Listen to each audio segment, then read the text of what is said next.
The Minney family sails around the world. That's the schooner Shearwater, built in 1928 in Booth Bay, Maine. That's the vessel that's going to take the Minney family all the way around the world. There she is being hauled at San Pedro Boat Works. Caulking was done on the bottom. The bottom was freshly painted.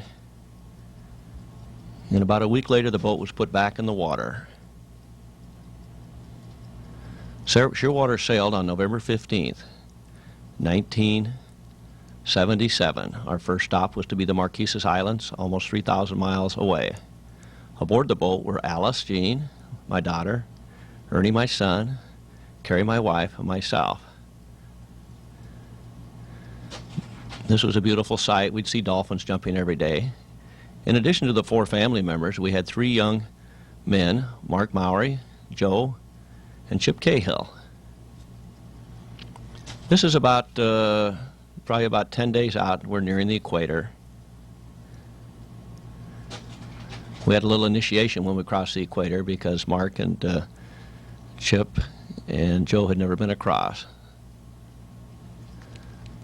One day a small bird landed on the boat, and Alice tried to make a pet out of it, but the bird obviously was sick, and the bird died a couple days later, which made Alice quite sad.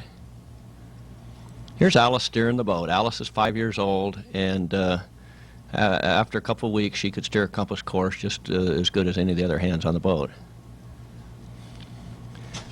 We trolled fishing lines, and every 3 or 4 days we'd catch a nice fish. Here's Ernie cleaning a small tuna.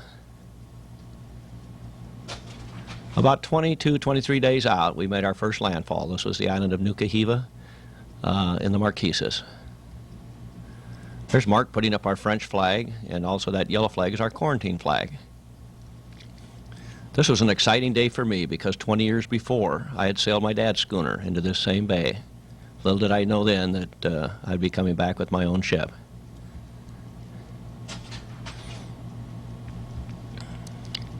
The kids just loved getting ashore. This was quite exciting after 20-some days aboard a boat to have some dry land to run around on. Everything was new and different. There were flowers and trees and things that they'd never seen before. These are scenes around the island of Nuka Hiva. That's Taiohae Bay.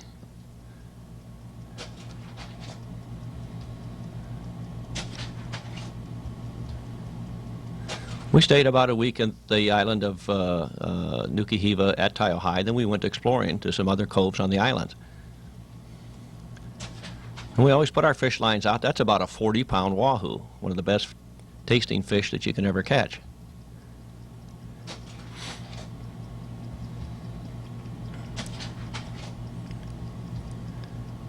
These are some of the big tikis down in Typee Valley.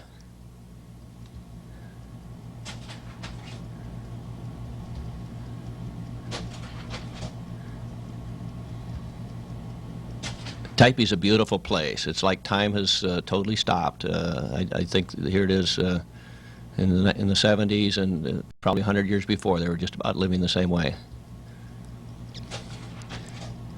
That's one of the inter-island copra boats that goes from island to island, picking up copra, which is dried coconut, and dropping off necessities such as kerosene and different sort of food.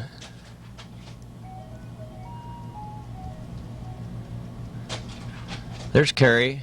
She did a great job on the boat. She handled the galley. She handled the school teaching. She's a licensed ham operator. She learned celestial navigation.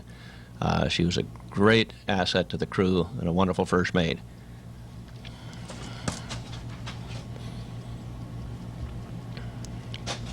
This is a group of people that we had picked up from the village of Hatiehu and brought them into Taiohae for Christmas.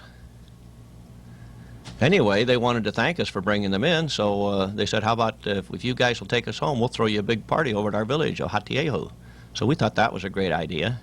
So the next pictures are our trip to Hatiehu.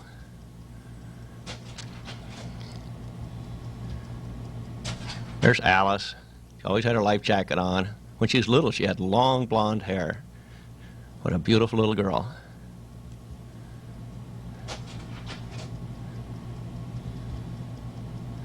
We caught some fish on the trip back. The natives loved it. That's looking in at Hatiehu. Beautiful, beautiful place. There's Alice. I used to call her Baggy Wrinkle. That was a nickname I gave her. Those are the baggy wrinkles, those white things on the rigging, and she used to shinny up and sit on them.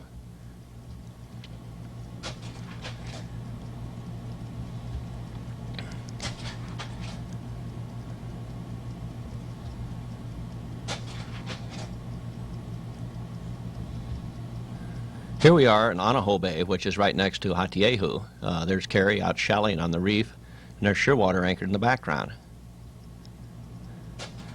Carrie and the kids had wonderful shell collections, and there's Carrie with a handful of small cowries. That's a boat called Spellbound. These were friends of ours from Seattle.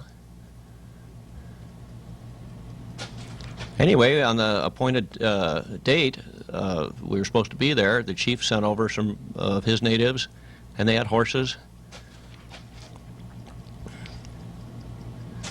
And we travel up over the mountain passes over to his village, Hatiehu. Here's Mark and Ernie on one of the horses.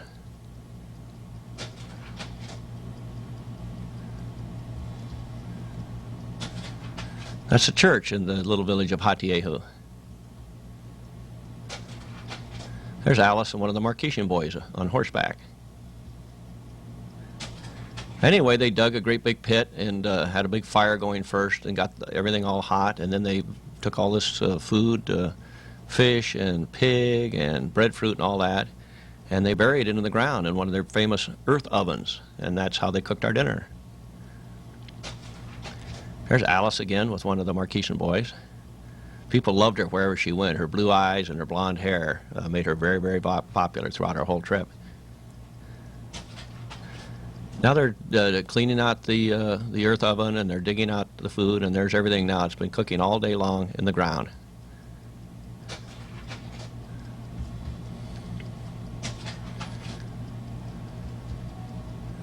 And there's our feast.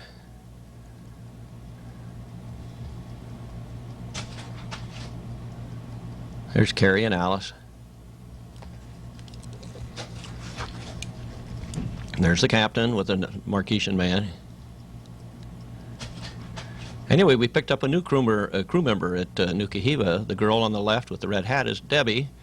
She was on a schooner called Queen Mab, and she and her boyfriend weren't getting along too good, so she asked if she could join our cruise. And, well, we said okay as far as Tahiti, and any further we'd have to talk about that. There's a picture of the boats anchored in Anaho Bay. Look at that. It's a beautiful, beautiful bay, almost totally landlocked. One of the prettiest bays in the Marquesas Islands.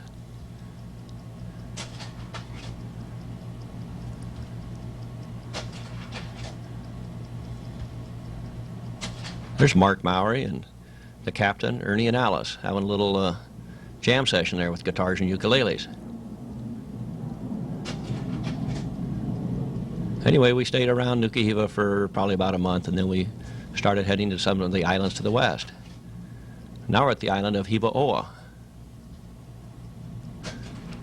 We dove under the boat one day and found that there were hundreds of lobsters under the boat, and within about 2 days we had 60 lobster in our deep freeze.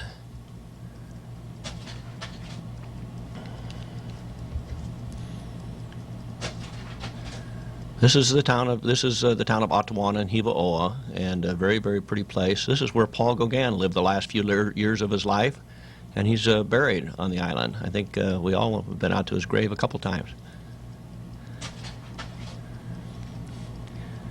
Carrie and the kids met a school teacher that had a car, and he took them out one day on kind of a field trip to some old burial grounds.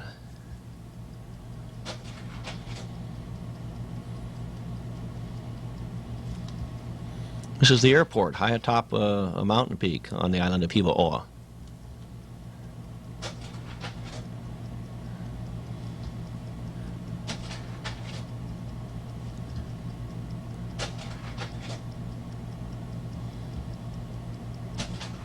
Beauty everywhere. Alice and Ernie, they were just inseparable.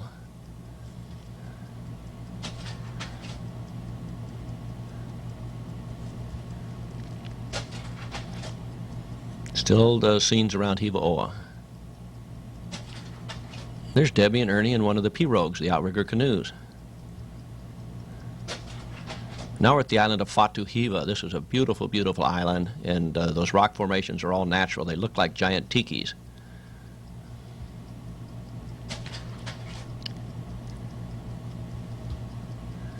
There's Alice and Debbie working on the sewing machine. Anyway, we've left the Marquesas, and we're now heading towards the island of Ahi. There's a rain squall off in the distance. Anyway, we went through the pass, which was pretty scary. The tide was coming out at about 7 knots. Anyway, we waited till slack water, and then we turned the engine on, and we motored on in through the pass. And the water was so clear that I thought that we might hit a coral head at any time. We had a good lookout on the bow. We were very, very cautious everywhere we went. The boat had no insurance, and we couldn't afford to make mistakes. The Tuamotus are quite different from the Marquesas. These are low atolls. They're only maybe 10 or 15 feet above sea level. They're just dry. They do have palm trees, and usually inside a beautiful lagoon.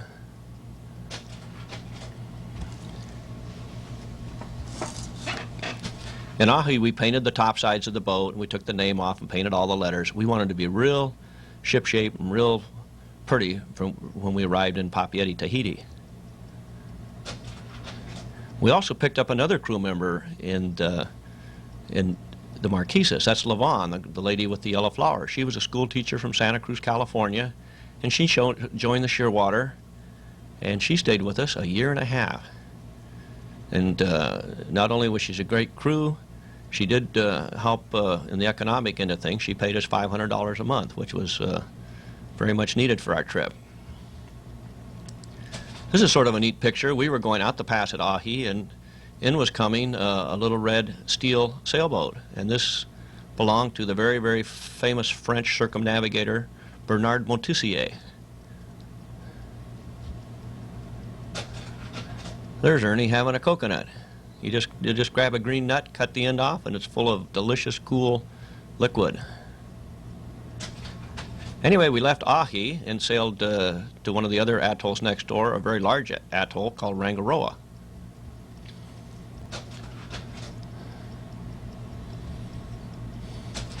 It was here at Rangiroa that the owner of the Queen Mab wanted to get a hold of Debbie, and Debbie said, "Well, I'm on the Shearwater," and the owner of Queen Mab said, "Well, we're heading towards Rangiroa. We'd like to anchor close by, and I need to talk to you." So a couple days later, Queen Mab came in, anchored next to Samarang, and pretty soon the owner was alongside, and Debbie and the man's name was Jeremiah went off in the dinghy. Just before nightfall, Debbie came back to the boat, and she had stars in her eyes, and she just looked extremely happy. And we said, "Debbie, what's going on?" And she said, "Jeremiah has asked me to marry him." And I said, "Marry him? My goodness. When are you going to get married?" And she says, "Right here on the island of Rangiroa." And the next scenes are pictures that we took in preparation and during the wedding feast of Debbie and Jeremiah on the coral atoll of Rangiroa. The natives all turned out. My goodness, they love any excuse for a party. There's Lavon. The party's starting. We got the guitars out, the ukuleles, Hinano beer, big jugs of wine. There's Alice and Jeremiah. And here comes the bride and groom, Debbie and Jeremiah. What a beautiful setting for a wedding.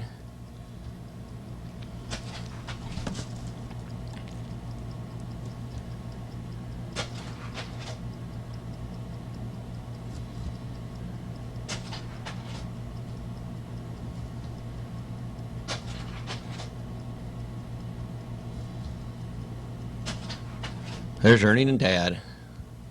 What an experience, huh? They cooked a pig and we had fish. It was a wonderful, wonderful feast.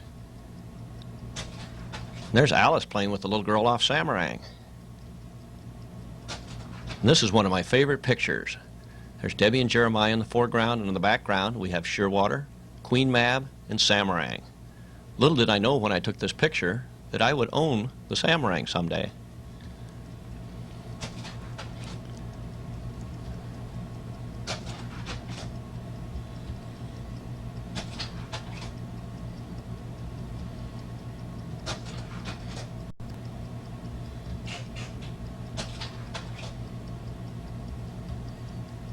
Anyway, the wedding's over and we're heading further west now. The Shearwater's bound for Tahiti. This is the harbor of Papeete. It's the one of the largest harbors in Polynesia. We had kind of a rough sail getting there, but we got there on time. And what was sort of neat, Carrie's sister Nancy came down along with her husband Jim, and they stayed with us for almost 2 weeks. This is a neat picture. The great big black ketch on the way to the left side of the screen was called Badura. Little did I know when I took this picture that in 1983 I would fly to Tahiti, purchase that boat, and sail it back to Newport Beach. It's funny how life works.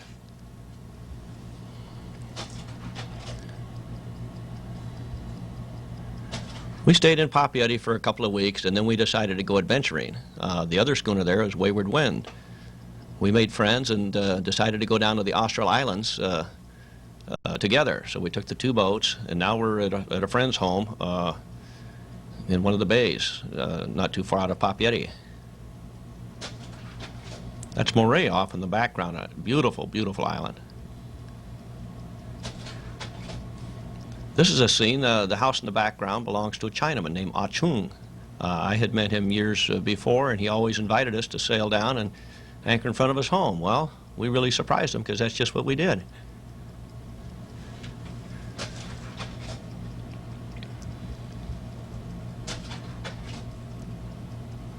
Now we're bound for the Austral Islands. That's a group of islands about 300 miles south of Tahiti.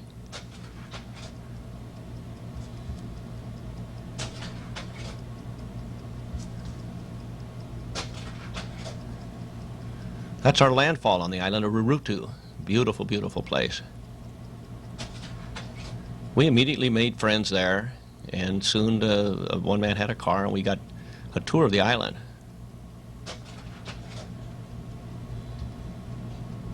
Look how red that soil is. They grow coffee down here, and what's sort of neat, it's quite a bit cooler. It's about 10 degrees cooler than up around Tahiti.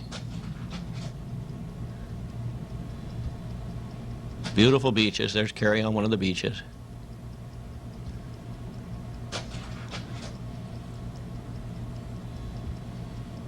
And of course they dug a big hole and started the big fire, and soon they had the big earth oven going, and we had a wonderful feast down there.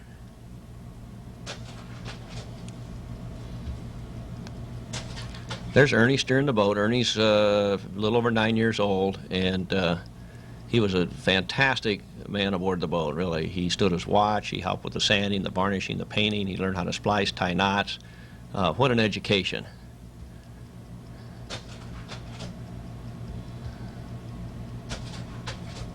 Now we're back in Papeete. We've been in Polynesia now for, I don't know, probably about 4 months.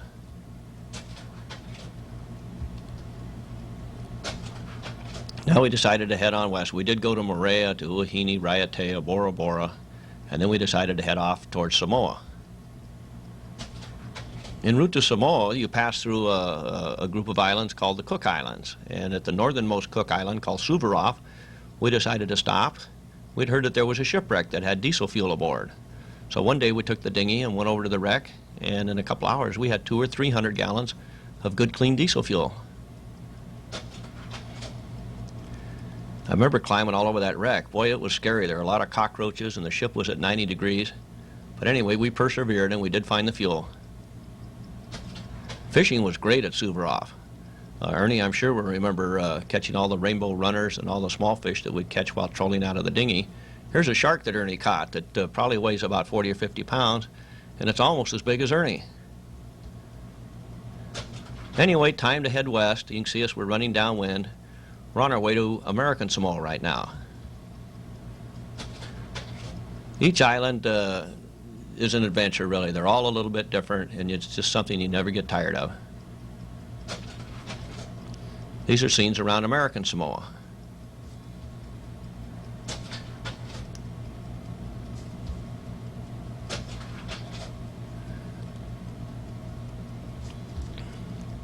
Now we're over in Western Samoa. This is an interesting house. This is Robert Louis Stevenson's home. He had a mansion in Western Samoa, and one day we took the bus out and went up and looked at the home. That's a beautiful home. It's called Valima, and this was where Robert Louis Stevenson spent quite a bit of his time. This is the slippery slide. Carrie and the kids found this little place. It was nice smooth rocks with some sort of green slime, and you get up the top and you go sliding down. This is the market.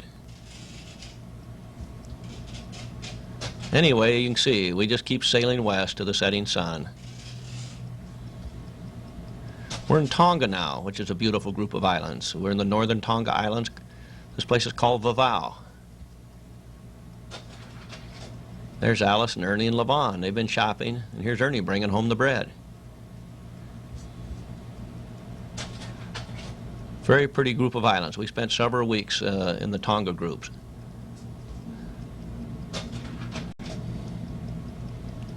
One thing that was sort of sad, the people seemed very poor, and there was quite a bit of sickness around there.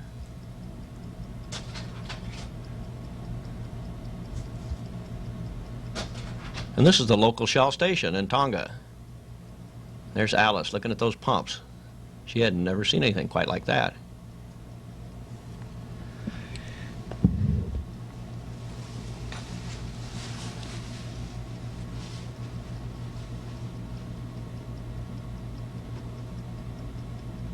The wheel. Ernie's 9 years old, maybe getting close to 10 now. Ernie was fantastic on this trip. He later became my second mate, and he stood a watch, he varnished, he was right into the program. It was wonderful to have aboard the boat, and it was fabulous to watch a young boy develop into a man, and he certainly did on this trip.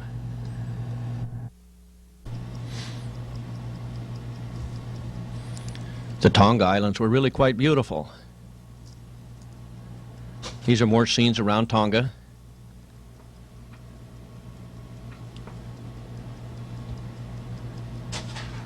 The houses are made out of pretty much little grass shacks, actually.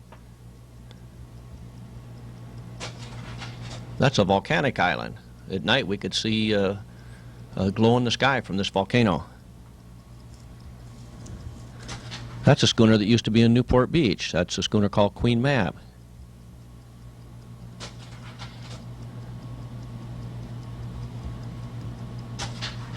We left Tonga and we'd sailed west again. We're on to Fiji now. We put the Shearwater in a race in Fiji, and now we're back at the yacht club collecting a first place trophy.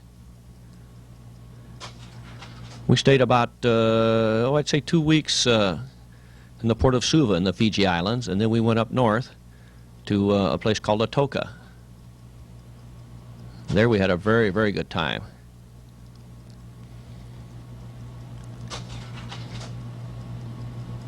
These are scenes around, still around Fiji. We stayed around Fiji probably about 3 or 4 weeks, and then we headed west again over to what was then called the New Hebrides.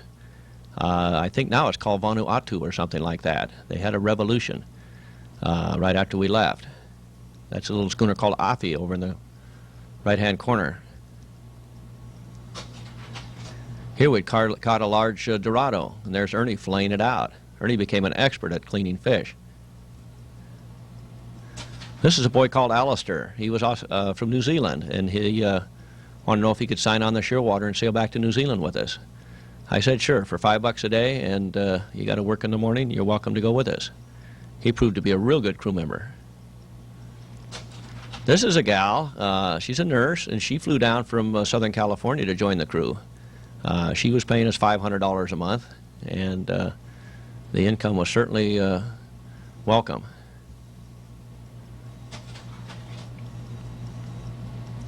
That's a ketch called Armanel. We met them in the New Hebrides, and we decided to go up to the northernmost islands of the New Hebrides, and it's always fun to have another boat to travel with.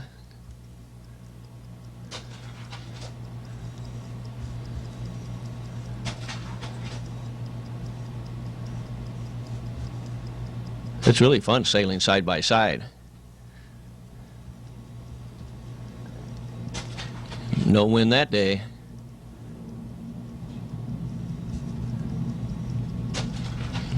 The girl on the right is Lori. That was my first mate's, that was Chip's girlfriend. He was getting very, very homesick for his girlfriend, and so she flew down and joined us in Samoa, and she stayed on the boat all the way to New Zealand.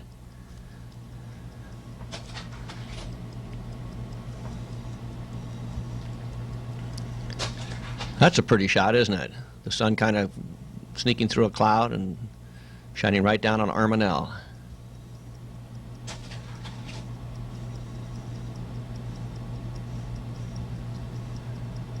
Sunset in the New Hebrides. There's Chip and Lori.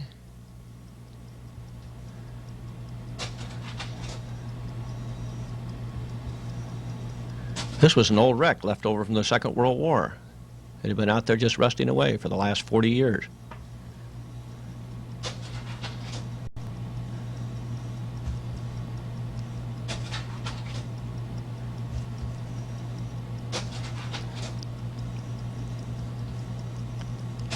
Here's Chip talking to a native from the New Hebrides. He rode out there. It looks like he's got a stock of bananas in his canoe. We did a lot of trading there.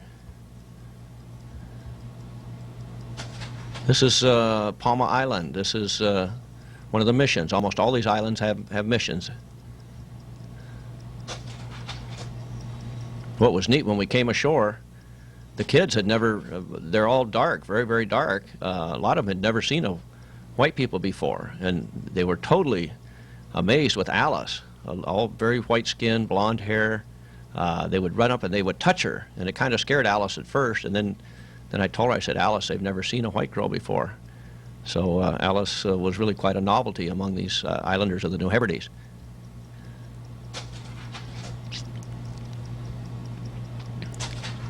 It's blowing pretty good there. You can see we have our mainsail has a reef in it.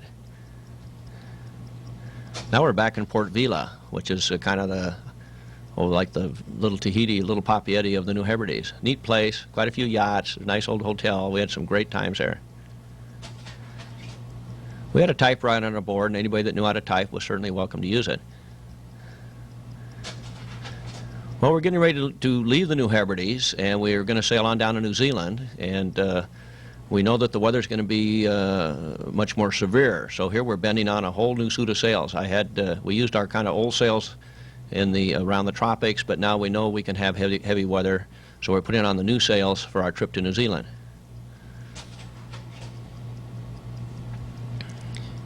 There's Chip Cahill putting on a staysail.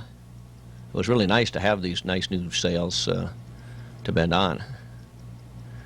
And I was right. You can see the wind is blowing quite hard there. We're trying to work our way down the New Hebrides Islands, and we're trying to get to an island called Tanna. Here some natives came out in a small canoe, and we gave them a big fish that we caught.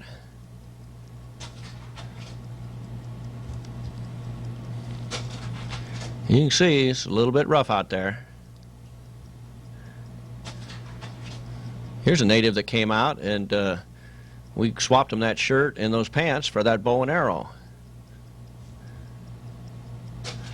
Anyway, we're now down at Tanna Island, and we'd heard that there was a volcano there that you could climb up to the top and look in. And we were told that you had to go over to a certain village sort of owned the volcano. So we went over there and asked if they could give us a guide, and we paid a couple dollars, and they said sure.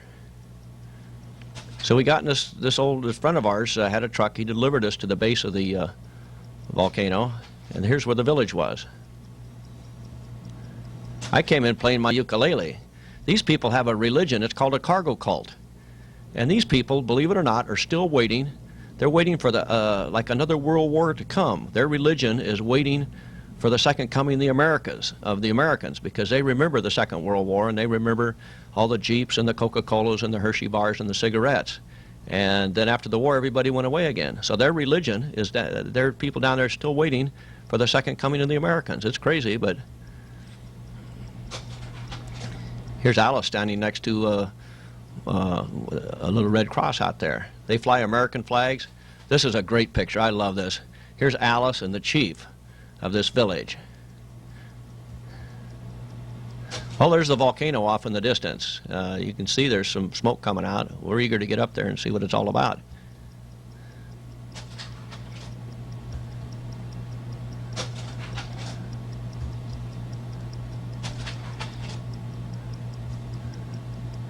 Anyway, here we are. Alice, Carrie, Ernie, myself, and the native guide heading up the volcano.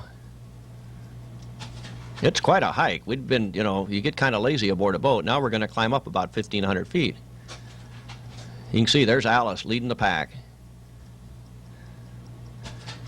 Here we are almost to the top. The ukulele is in the hand of the black boy there. You can see him. And he plays quite well. And he's just marching along, playing the ukulele and singing.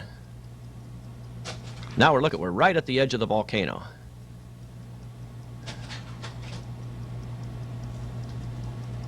And look, we're looking right over the edge, and now there's an explosion taking place down there. This thing erupted about every 15 minutes. It was really pretty scary.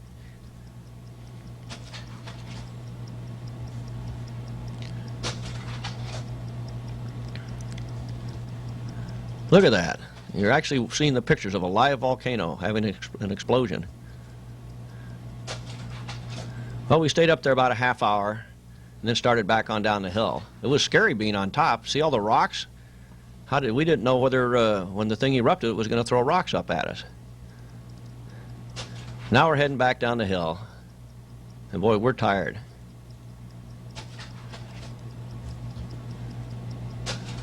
There's Alice. Boy, she's just game for anything.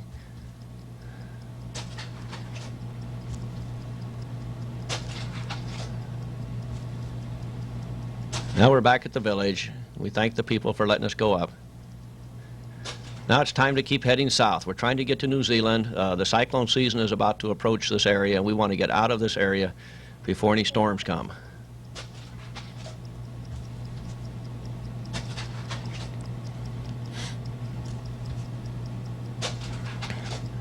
We sailed down to the southernmost island of the New Hebrides group called Antinanum, and we stayed there for about a week. Every day we got radio reports on what the wind was doing.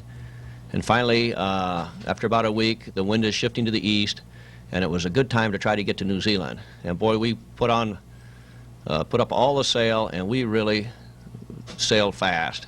Shearwater on a reach just really goes for it. Look at this. We're doing about 9 knots here. This is a great shot. One night the stay on the boomkin broke, and we had to drop all sail, and then the next day have a diver in the water. We spliced up a new piece of cable, and we were able to repair our own boat, and soon we were underway again. And we sailed, and we sailed, and we sailed, and we sailed. Carried the spinnaker sometimes. There's our New Zealand flag up. It was about, I think about 1,200 miles we had to go, and we did it in about right around 6.5 days, which was really good time for the old schooner. And here we are, coming into Auckland Harbor, Auckland, New Zealand, and this is almost a year after our departure, and it's really quite exciting. Now we're finally back at sort of real civilization, and that's the town of Auckland. Everybody was quite excited to be coming into such a big city.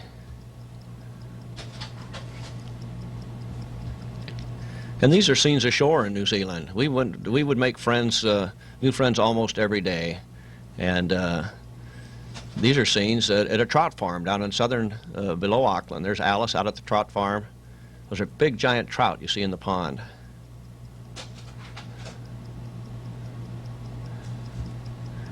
Here's Alice and Ernie and Carrie petting the goats and little sheep. I think that's a little lamb or a little deer right in front of her.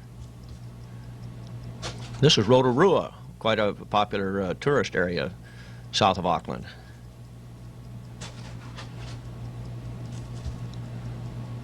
This is a wood carving shop. Those are Maoris. The native people from New Zealand are called Maori, and here they're practicing some of the age-old arts.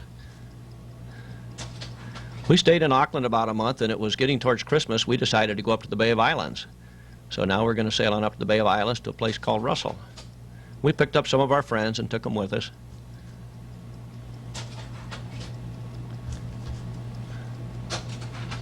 That's the Bounty. We stopped in a place called Whangarei, and they were building a replica of the Bounty. That's the ship that they used in the second mutiny on the Bounty.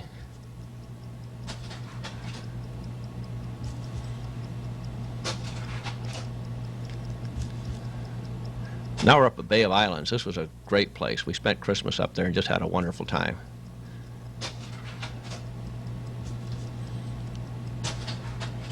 It's a little town called Russell.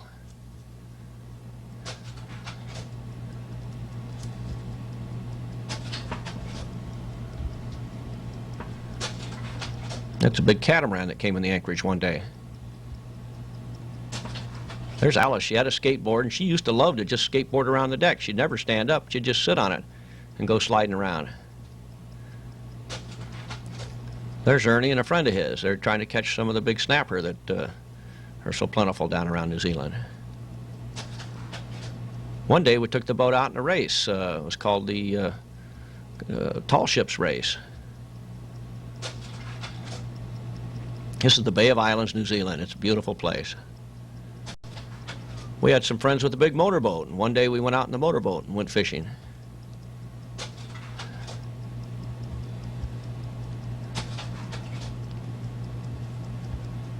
There's one of those big snapper I was talking about.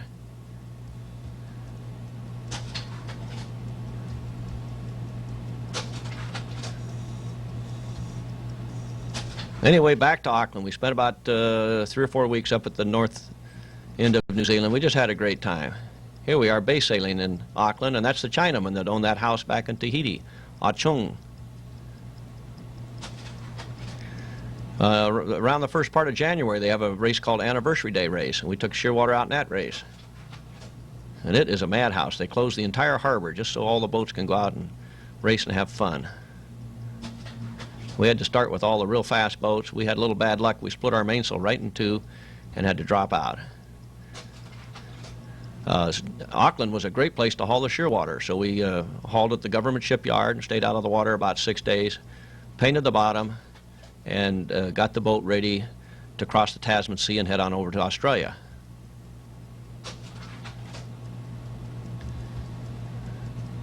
In New Zealand, we ran some ads in some of the local newspapers, and we picked up several new crew members. This is our going away party. We've been in New Zealand probably 4 or 5 months now.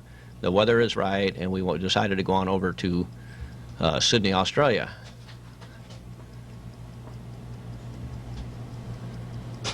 That's Craig and Sharon. Craig was a boy of 18 that we picked up, and that's his girlfriend Sharon. That's Craig's mother in the background. Anyway, we left New Zealand, and everybody's there waving goodbye. Went back. We did go back up to the Bay of Islands for a short time.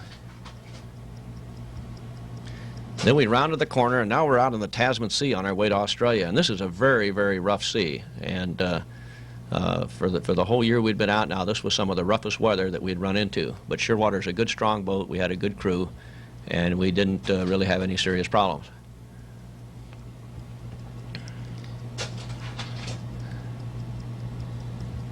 Anyway, it was nice getting the Tasman Sea behind us, and it was really quite a thrill to come on in through Sydney Heads on into Sydney Harbor. What a beautiful city that is. That's the Sydney Opera House off there to the left. These are all scenes around Sydney Harbor. Beautiful, beautiful place. That's the Opera House. We went, Carrie and the kids and myself went to the opera there one night. And there's Shearwater sitting at Rushcutter's Bay.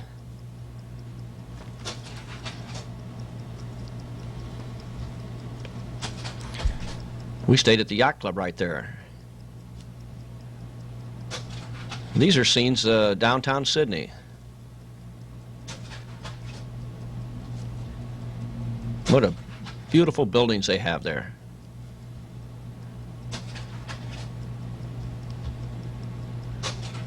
There's Ernie. One afternoon we went on out. Sometimes we'd go bowling. Sometimes we'd just go shopping. We just had a great time. That's looking down from up high in a building. That's Sydney Harbor with the Opera House.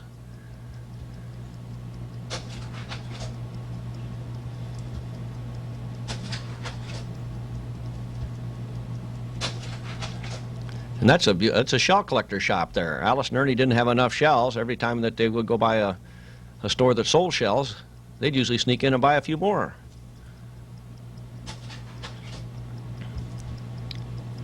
These are all scenes around Sydney. Beautiful, beautiful city. This was called Paddy's Market. This was a place that they had a lot of produce, and we were getting ready to go on up north. We decided now to try to sail around the world, and so now we're going to provision the boat. This is inside the big Paddy's Market.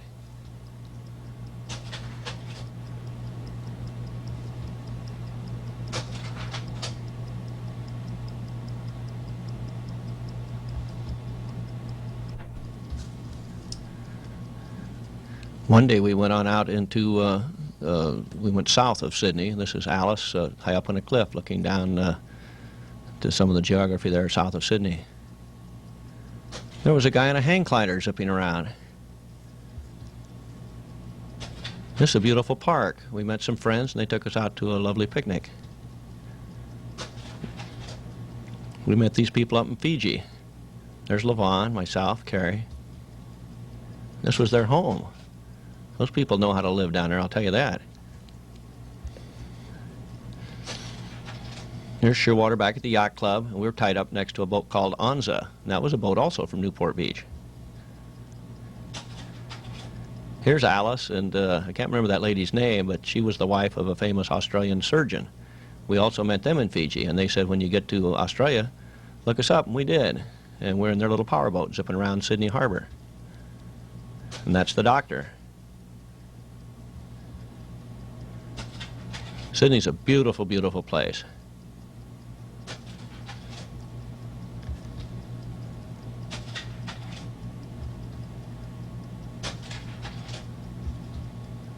These are all scenes from the motorboat ride that we took in Sydney Harbor.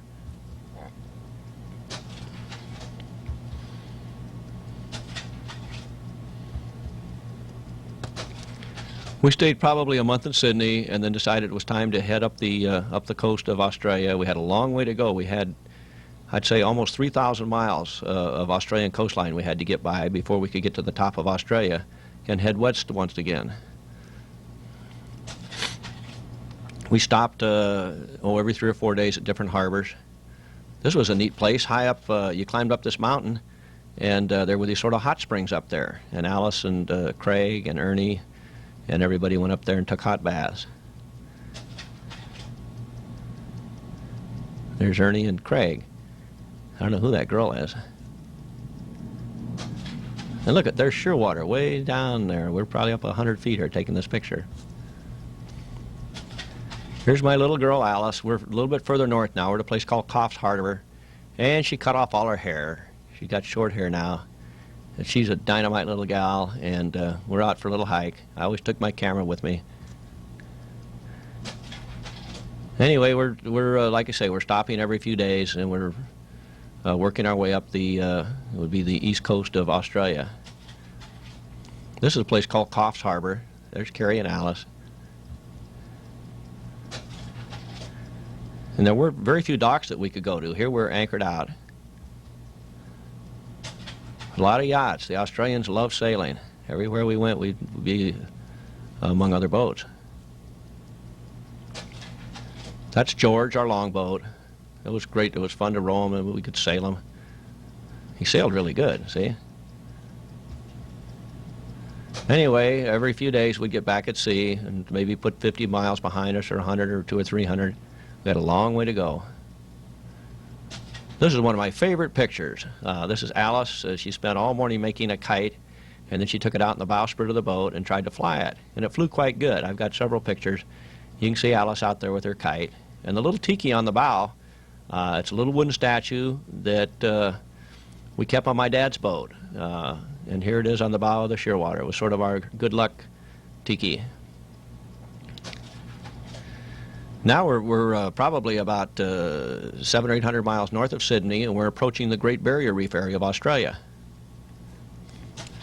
There's lots of islands there. We would try to anchor behind a new island every single night. We came to this one island and came ashore, and there was a little shack there with all kinds of signs in it from different boats that had been visiting. Anyway, inside that shack there was an old crank telephone. We cranked it, and to our total amazement, a man answered, and he said, "Yeah, this is Hermit Dave. I'm up at the main house about a mile from the beach. Come on up and I'll serve you guys some lemonade." So anyway, we hiked on up there. There's Levon, and that's Jill. She's a gal that we picked up in New Zealand, and she stayed with us about 8 or 10 months. So here's this old ramshackle house that we finally got to. And there's the old hermit. He lives up there, and he's the only man on this island. Anyway, Alice and Craig made us, got a piece of wood and a chisel, and they made a Shearwater sign. And this sign now hangs in the little shack there on that beach at this island.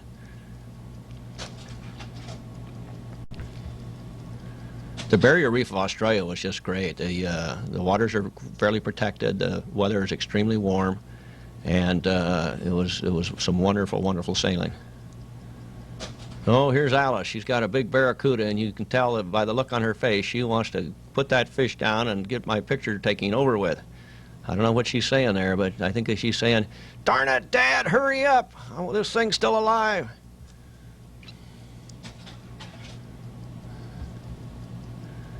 There's a great picture of Lavon. She's in the bunk there, and she was just a wonderful crew member. She stayed 1.5 years. Here I am. I've got a funny mask on. I made it out of sailcloth. I'm really concerned about skin cancer and getting too much sun, so sometimes I would wear this mask and scare the kids all to heck. Now we're getting towards the top of Australia. This area is called the Whitsunday area of Australia. It's very, very beautiful. We anchored the boat, and pretty soon we made friends with the owner of another schooner, and Carrie and I went out for the day on someone else's schooner, and we didn't have to do a thing. We were guests. We sailed about 15 miles across to another little group of islands, and had a nice lunch there, went swimming, had a nice picnic, and it was sort of what we call I guess a postman's holiday or something like that. When you go on vacation, do the same thing you've been doing for the last couple of years. It was a charter boat, but they didn't charge us. Beautiful spot. You could go up there and just stay forever up in this Whitsunday area. It's kind of like, sort of like Colorado, actually, except it's warm and there's lots of salt water. There's the nice lunch they prepared for us on the boat. That was my mate Roger. He joined us in Sydney, and he stayed with us for quite a while. Sometimes the wind would blow quite hard inside the barrier reef. Here you can see we've got maybe 30 knots of wind, and we've got our small little main up. We're probably doing 7 or 8 knots.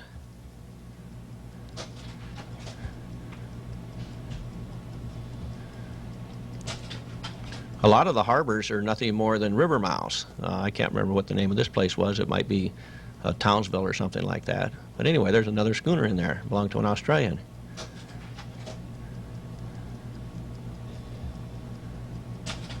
This is Townsville, and this is the dredge that goes in and out almost every day, dredging mud to keep the harbor deep so that big ships can come in. Boy, is that a relic. That thing belongs in the Maritime Museum. That thing's probably 60, 70 years old, and they're still using it.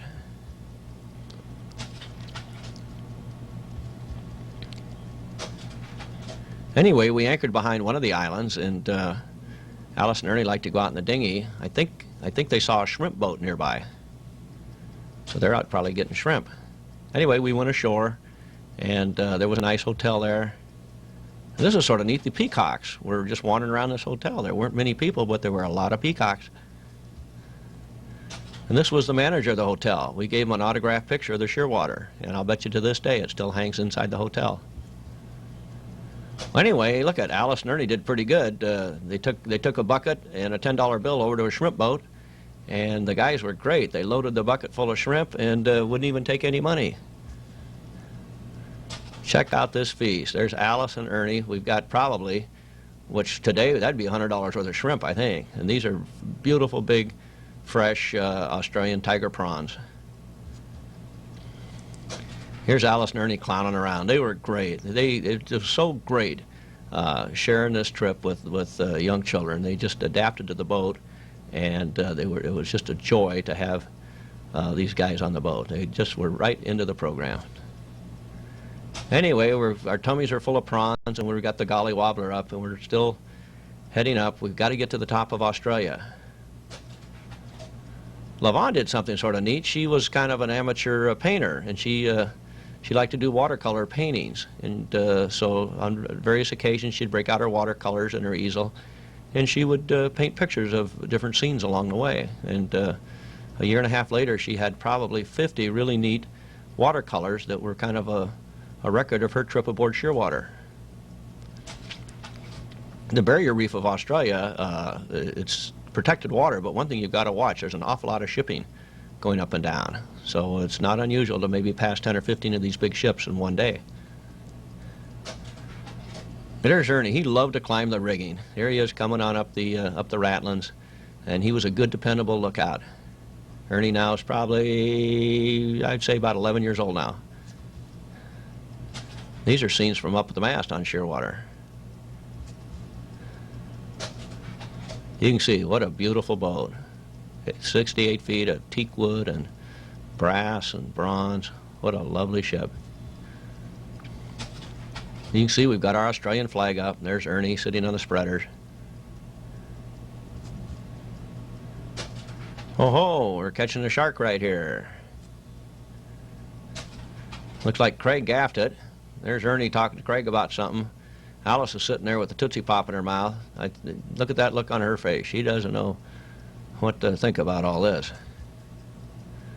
All right, come on, Dad, put the camera down. This thing's getting heavy. Look at that big old shark. We ate this guy. It was quite good eating.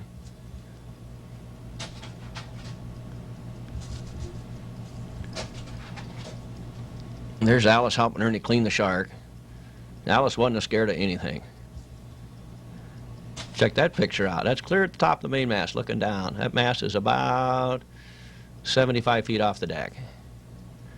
Look at that picture. We carried a spinnaker a lot of the time. It was a good cruising sail. Here's Carrie at the helm. We are almost to Cape York. Cape York is the one of the topmost pieces of land in Australia. You've got to get past that cape so before you can turn left and go west again.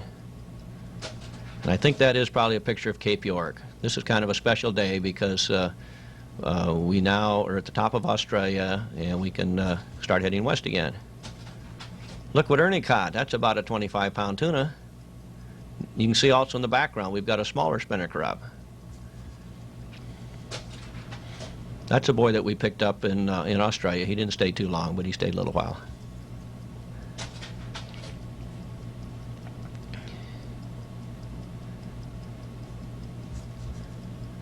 All right, now we're at the Cairns Yacht Club. This is, actually that wasn't Cape York. We're not quite to the top of Australia. We had engine trouble here, so we had to kind of come limping in, and we spent a month in Cairns and had to do engine repairs. We took the steering system out of the boat. We did a lot of maintenance. Lavon was always, she was a good varnisher, and she never minded doing work. One day a yacht race came in. It was quite exciting to see a bunch of race boats all come in.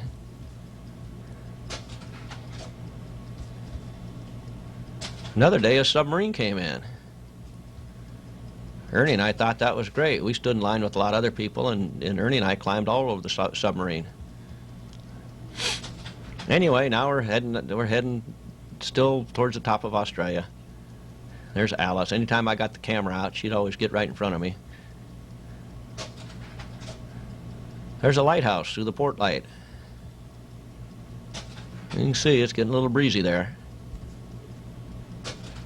Okay, now we're at Cape York.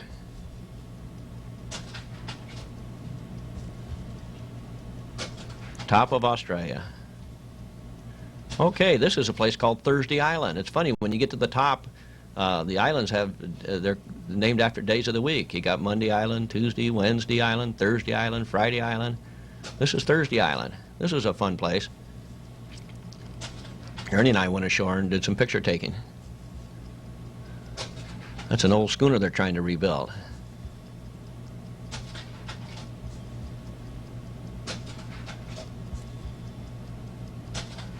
These are some of the big gun emplacements that are up on Thursday Island. The Australians thought they were going to be invaded by the Japanese, so they did put a lot of big gun emplacements up there. This is a great shot. There's Ernie up on top of the gun emplacement on Thursday Island. And that's looking to the west. We're far off in the distance there. That's the way that we're going to head when we finally leave this place. Anyway, we left Thursday Island, and now we're underway again.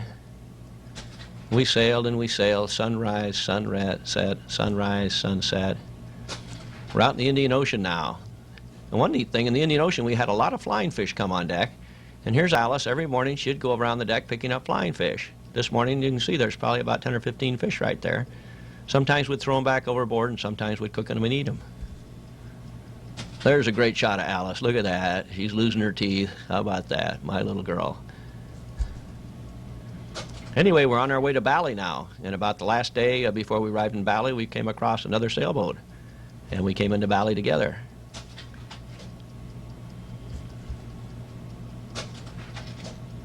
These are Balinese canoes.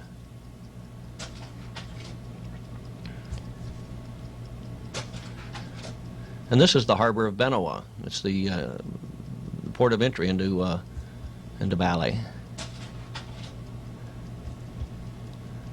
There's Lavon. She's on deck with the sewing machine, and she's making a Balinese flag. Every country you go to, you should, as a courtesy, fly their flag. So here's Lavon on deck with the sewing machine, making a Balinese flag. Here's Ernie.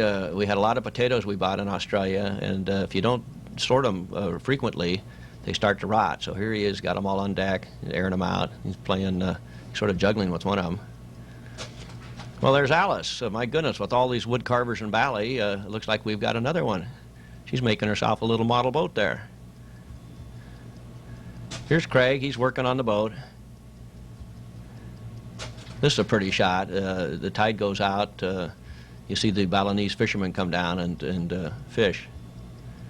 You can see the tide gets real low, and the harbor certainly gets small when that happens. You got to make sure you anchor in a deep spot.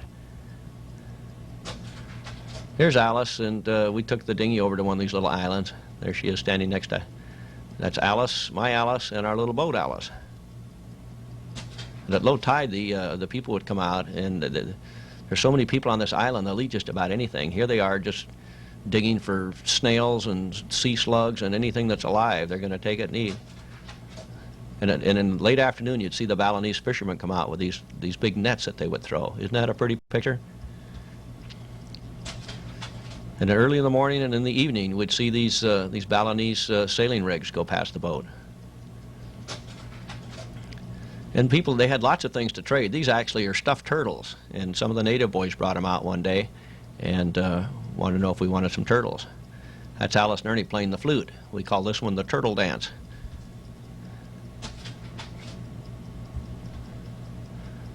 This is the town of Denpasar, which is about 6 or 7 miles from the port of Benoa, where the boat is.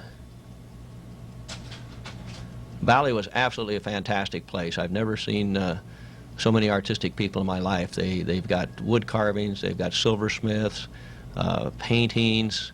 It's just a fabulous place. Batik material, anything you could want. We just loaded the boat up with souvenirs from Bali. One afternoon we went to one of the Balinese dances. This is called the barong. And there's monsters and demons and beautiful women. It's really quite thrilling. You can see one of the Balinese warriors just killed one of the demons.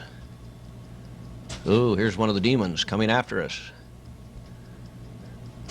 There's Alice. She doesn't know what to think about all this. She knows it's a play, but that guy looks pretty mean.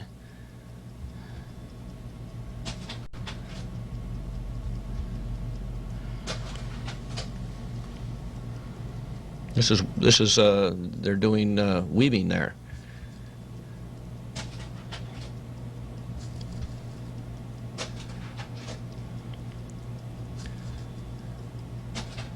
They're very religious there, and every home has a little shrine. Every night in front of each house you see little plates of food that they put out to in their attempt to kind of feed the gods.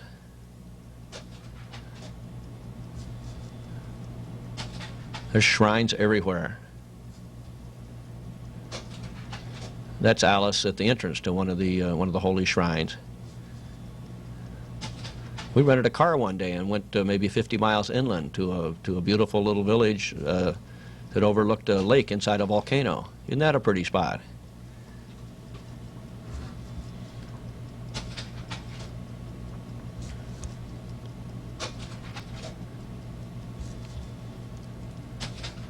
There's Alice and Ernie jamming with a couple of the Balinese xylophone players. They were really going for it there. While we were in Bali, I bought a bunch of teak wood and made some sketches and things, and we had a lot of carvings made. These carvings are all made out of teak wood, and all these carvings are now on exhibit at Josh Slocum's restaurant in Newport Beach.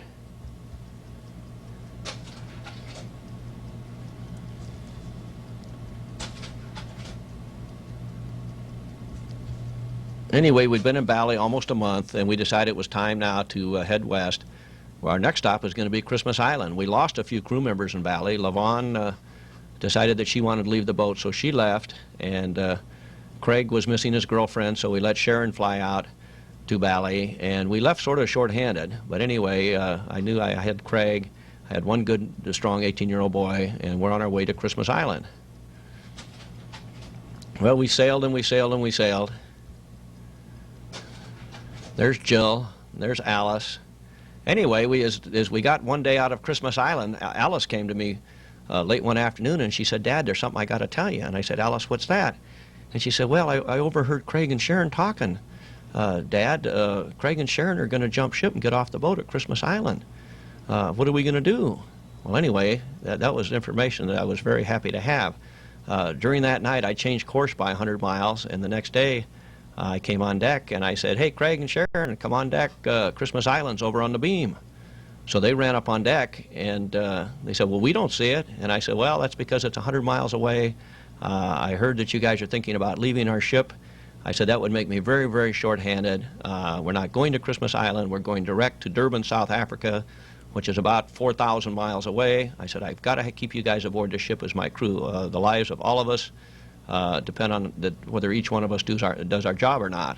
Well, they were just in a state of shock. Here they thought they were going to get off the boat that day. Now they find that they're trapped aboard Shearwater for 4,000 miles or another 30 or 40 days. Well, anyway, they had no choice, and they did turn out to be very, very good crew members. But listen, thanks again, Alice, for tipping me off, because we could have had some real problems if I hadn't known that information. So anyway, we just sailed and sailed and sailed, and I felt kind of bad because I wanted to stop at Christmas Island, and now because of crew problems, I'm having to sail right by some places I'd wanted to go for many, many years. We had a rigging failure one night. Here we are trying to splice a shroud back together. We sailed and we sailed across the entire Indian Ocean. This is an ocean that's probably about 4,000 miles across. There's that's a shot just at sunrise. See the sun coming up, and you can see that the running light is still on. It was a beautiful, beautiful sail. We were quite short-handed. We just had, I had Craig, was the 18-year-old teenager. Ernie, my son, was now almost 12, and Ernie was great. I told him when we left Bali, I said, "Ernie, we're sailing short-handed. You're 12 years old, almost 12. I said, you're now my second mate. I said, you got to stand night watches as well as day watches. I said, you've now become a man." And Ernie was just great. He sailed the ship. He helped. He was absolutely 100% dependable. It was really, really wonderful to be able to depend upon my son to do such a wonderful job sailing the boat. I grew a beard. You can see me with a little beard there. And we just sailed and sailed and sailed. Some days were quite rough. Most days were quite nice. We had a wonderful crossing. The intent was to go right from Bali to Durban, South Africa. Well, anyway, we're about, I'd say 25 days out of Bali, and we see land ahead, and it's the island of Mauritius. And Alice and Ernie came to me, "Dad, are we going to stop? We're going to stop? Wow, there's land." And I said, "Hey, if we stop, Craig and Sharon are going to jump ship. We're going to be short-handed. We don't know whether we can get a crew here." I said, "No, we're going to keep going. It's still another 1,800 miles to Durban." And of course, they weren't too happy about that. Here's land after 20 or 25 days. Well, anyway, Craig to me and says, "Hey, Captain, I'll make you a deal." He said, I'll stick with you guys, but how about stopping and letting my girlfriend off?" Well, boy, that's what I wanted to hear. I said, "Okay, Craig, you give me your word you'll stick with me. I'll stop." And the kids just were yelling and screaming. They were so happy with joy. So we sailed on into the island of Mauritius. I didn't even have a chart for the island. We had to flag down a small boat and borrow their chart. But anyway, at sunset, probably after about 25 days at sea, we were at anchor in a little place called Port Louis, which is the port of entry for the island of Mauritius. Mauritius was just a great place. This was one of our best stops in the whole trip. Here's Alice and Ernie, and we made friends with, that's a Japanese fisherman. Every few days he'd bring us a great big fish off right out of the deep freeze hold on the ship. The boat looked pretty ratty after a 25-day passage, so we got in and did a little bit of paint, made it quite nice. We went ashore. It was really neat. The sights and sounds of Mauritius were really quite exciting. We made quite a few friends, and we got different tours. This was some beautiful gardens that we went to. Those are giant lily pads. Mauritius has about 1 million people on it. 990,000 are Indians. The Indians all came out to work the sugarcane plantations, and of course the whites own everything. There has been a lot of trouble in the past, and there probably will be a lot of trouble in the future when the Indians all try to get the vote and take over the land. But sugar is the main product of the island. One day we met a friend, and he said, "Come on over. I'm the manager of a big sugar processing plant." So we went over and spent the whole day going through a sugar mill. It seems really weird to watch bulldozers pushing mountains of sugar around, but that's what we saw. We also ran into the man that owned the big shipyard, and he said, "Don't stay in Port Louis. This is the big ship place. Come on up to Grand Bay, and that's where the yachts hang out." So we moved the boat about 7 or 8 miles to the north, and we found a beautiful, beautiful turquoise lagoon that was just ideal for keeping the Shearwater, and that's where all the other yachts were too.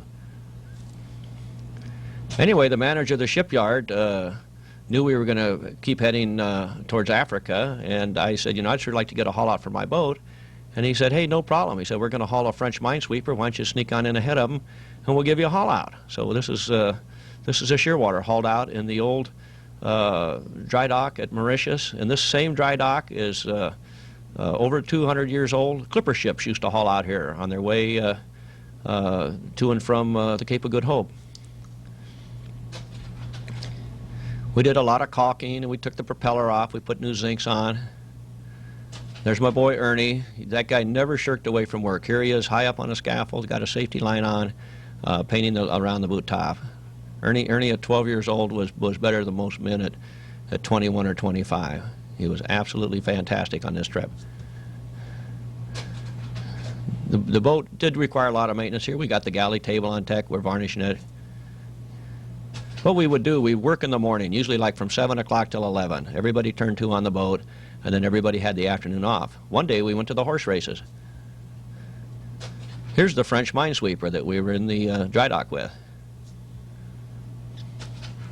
What was really great, when we launched the boat, I went in to pay my bill, and the man at the boatyard says, "Well," he said, "you guys are nice people."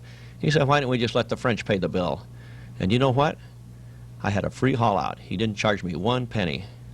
Here we are taking some people out, just bay sailing out off Mauritius. This was sort of our way to thank people. We really couldn't give them much else, but for them it was quite exciting to go out on a beautiful 50 or 60-year-old American schooner. So usually before we left a port, if we'd made a lot of friends, we would invite them aboard the boat to have a little bit of our hospitality. Anyway, we left Mauritius and sailed on over to an island called Reunion, which is a couple hundred miles towards Africa. We picked up a Frenchman in Mauritius, and he wanted to go to Durban with us. He spoke fluent French, and he's the one that talked us into going Reunion. His name was Henry, a wonderful, wonderful man. He loved sailing on the boat. Anyway, when we got to Reunion, we chartered a Volkswagen and went out. He'd been there many times, so he gave us a complete tour of the island of Reunion, which was an absolutely fabulous, beautiful island, very, very interesting. There's Alice. We're way up in the mountains, up overlooking a dead volcano. And these are all scenes around the island of Reunion. We also picked up Eric Pyman, the red-headed boy. He was a fantastic crew member. He sailed all the way from Mauritius back to Newport Beach. And he lives in Newport now, has married a local girl, and I see him quite often. And that's Jill from New Zealand. She's still with us. And these are scenes on the island of Reunion. This is a city, an entire city inside a volcano. It's absolutely beautiful.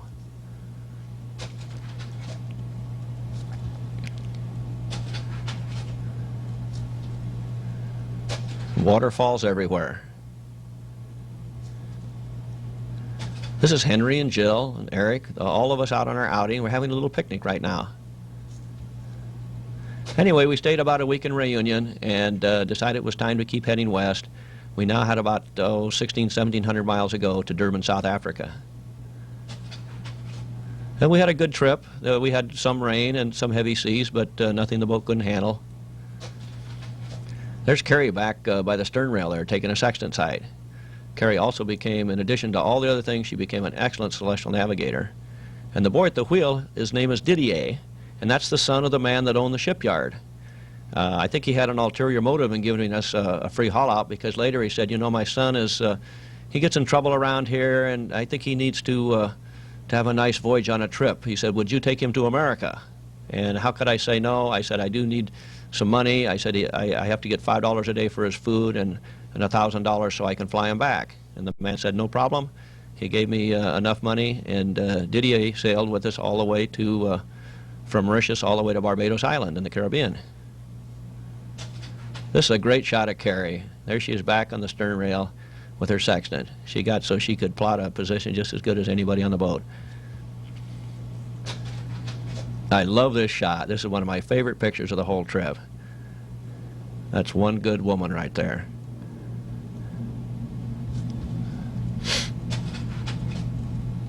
Here we are approaching Durban, South Africa. There's Carrie. And we made more friends, and now we're on a kind of a car tour of some of the areas outside of Durban.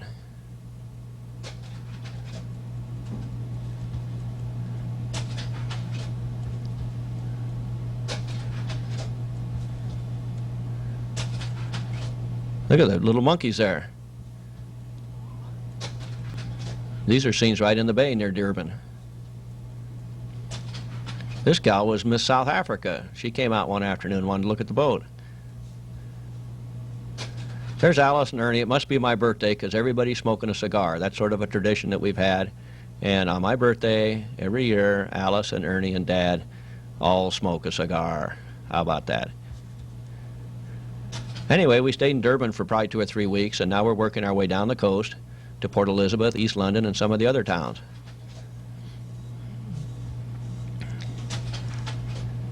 And these are scenes at some of the ports along the way. South Africa is a beautiful, beautiful place, very, very clean. They do have a huge segregation problem there. One day we went out on a field trip out to one of the game parks. There's Ernie freaking out and jumping off a sand dune.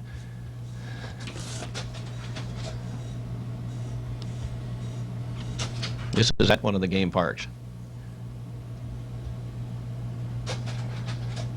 Giraffe. I think that's a rhino. That probably is a leopard. Anyway, back at sea again, down the coast. Anyway, trying to get to, we got down as far as Mussel Bay, and then we started on around the Cape of Good Hope. We didn't make it the first time. We got into the most violent weather of our whole trip, and we had to turn around and run back. I was very, very apprehensive and quite worried. In fact, at one point, I told Alice and Ernie and Carrie that why didn't they take a bus or a train to Cape Town, and I would put a crew together, and we would we'll get the boat there. And Carrie said, you know, we came here to sail around the world. We're doing this as a family. You're not going to go out there and drown without us. And I'll tell you, that was a very emotional time because we weren't going to be separated at this far along into the trip. So they all got together, and we did, on the second attempt, get around the Cape of Good Hope, and we did make it on into Cape Town. Cape Town was a neat place. Carrie one day took the camera and went out around the city in Cape Town, and she took all these pictures of the different buildings and the unusual architecture. It's an old, old, old city. It's inside one of the churches.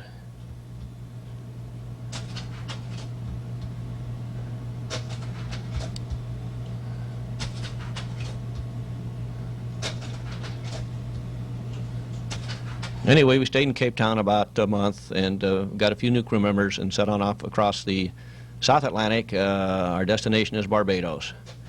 Well, we sailed about 2 weeks, and up ahead is the island of St. Helena. It was right on our course. We'd heard a lot about it, so we decided to stop at St. Helena. And there's Shearwater anchored in the bay at St. Helena. This was a very, very interesting stop. We're right at the base of an old fort. And the whole beach and the cliff below the fort was littered with cannons. There's Alice on top of one of the cannons. This just seemed pathetic. All these beautiful old cannons are just laying down there at the water's edge, just rusting away. There's Alice climbing all over the cannons on St. Helena. Aren't these pretty shots? The sunset, St. Helena. Anyway, we stayed there about a week or 10 days. We had a great time. Went up to Napoleon's. St. Helena is the island that Napoleon was exiled to, and his home was still there, and it's kept as a museum.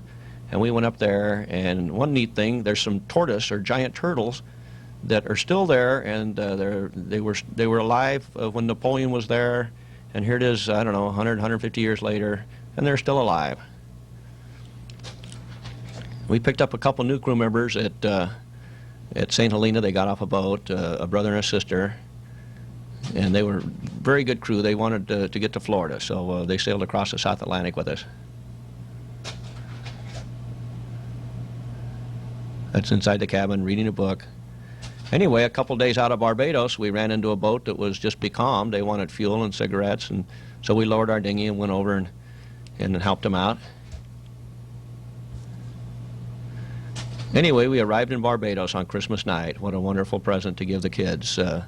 We were approximately 40 days out of Cape Town, so we crossed almost 6,000 miles of ocean in 40 days, and it was a wonderful sail, no rough weather. Here we are, the island of Bequia in the Caribbean. This was one of our best stops in the Caribbean. We just love this. That's a schooner called Puritan. It used to be in Newport Beach. There's a schooner that they're building in Bequia.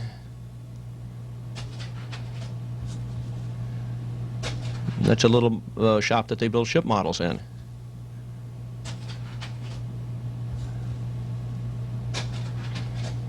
The Caribbean was really fun. We had a great time. While we were in the Caribbean, we sort of lost all of our crew, and the only person that we had left now was Eric from South Africa. But we didn't care. It was sort of fun having the boat to ourselves, and we all were very, very, very good sailors by now. We could sail that big old boat without a lot of help. There's Alice. She's on deck. We're just sailing around some islands in the Caribbean. We went to the Grenadines, and we went to St. Vincent. We probably visited about 15 islands in the Caribbean.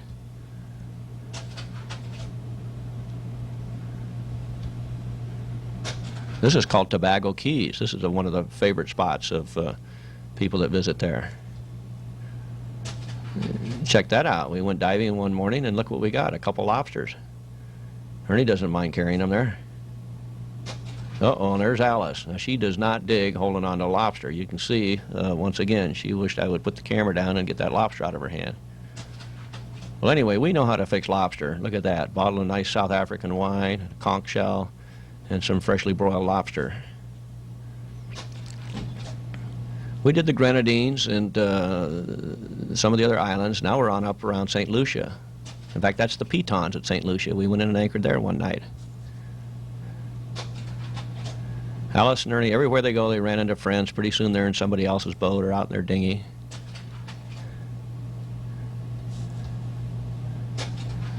There's Eric. What a great crew member he was. That's a barracuda we caught. There's my girl. Now we're up at a place called Margot Bay on the island of St. Lucia. Beautiful spot.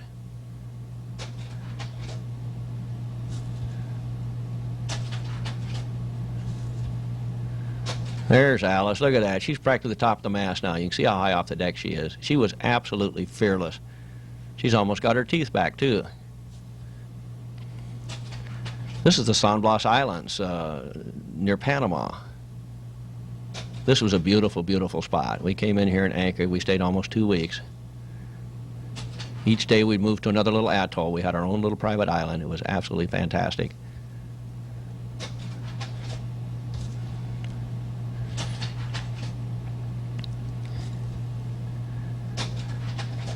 There's Ernie and Eric. They'd heard about this heart of palm salad. They went ashore to this island, cut down a small palm tree, and found just exactly where the heart was. Brought it back to the boat, and we ate it.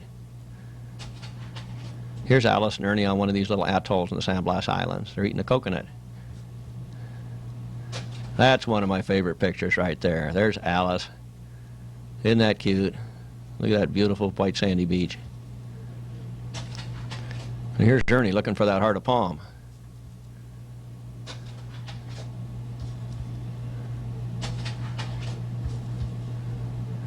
Well, we're about to come into Panama, and we need a Panamanian flag, so Alice decided that she'd make it.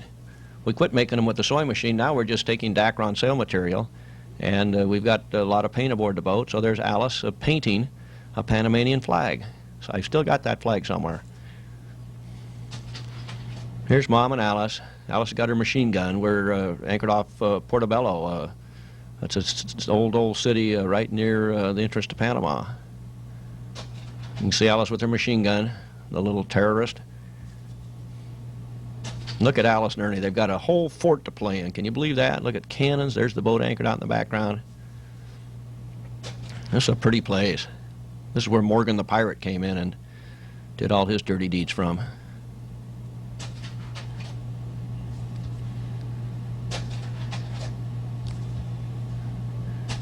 Anyway, we left Portobello, and now we're going to enter into Colon, which is the Atlantic side of the Panama Canal.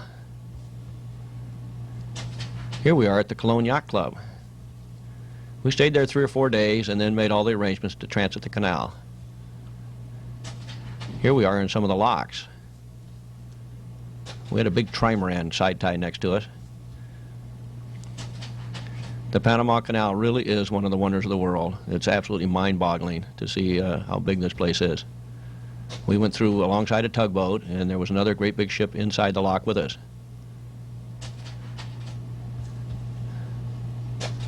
Took us about 10 hours to get through the canal.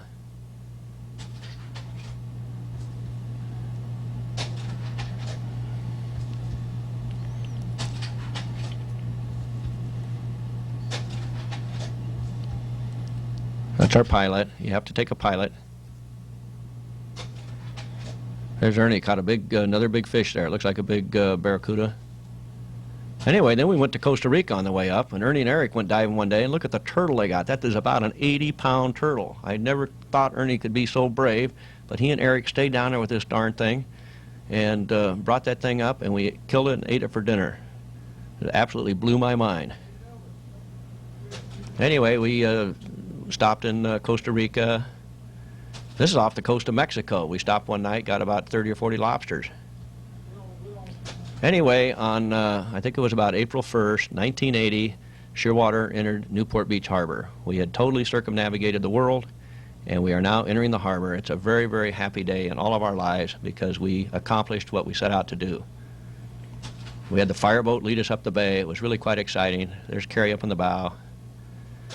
And there's the 4 of us, the 4 people. Me, there's Ernie, there's Carrie, there's Alice. It's 2.5 years later. We are now coming back into the harbor, the same harbor that we set sail from 2.5 years before. This was really a fantastic accomplishment, and it just shows to do what can happen when a family really works and pulls together. We had all of our signal flags up, all of our sails were up, and the boat came back into the harbor looking just as good as when it had left. And here's the Shearwater going right back into the dock that she'd backed out from 2.5 years previous from. We had sailed, we've been gone 2.5 years. We'd sailed almost 40,000 miles. And this probably was the biggest day of my life to have gone out and done that. I was worried a lot because the boat had no insurance. It was very important to get the boat home in one piece. And I think that this was just a huge accomplishment and one of the highlight, I think, of my life. And I do want to share a lot of the credit goes to Mrs. Minney, Carrie. She did a fantastic job. She never wanted to turn back, no matter how rough it got or how tough things got. She was always there 100%, and Alice and Ernie were 2 of the best crew members that any person could ever have. So that's Shearwater coming back into the dock, Newport Beach, California, approximately April 1st, 1980, at the end of her circumnavigation.